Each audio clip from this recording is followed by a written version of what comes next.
Уважаемые жители города воинской и трудовой славы, жители города Коврова, сегодня мы со всей страной празднуем великую победу нашей страны над фашистской Германией.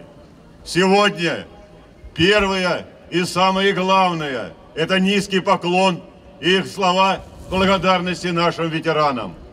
Те, которые на этой площади, те, кто не смогли прийти на этот праздник, но они передают всем жителям наказ: будьте бдительны, боритесь за мир, будьте сильными.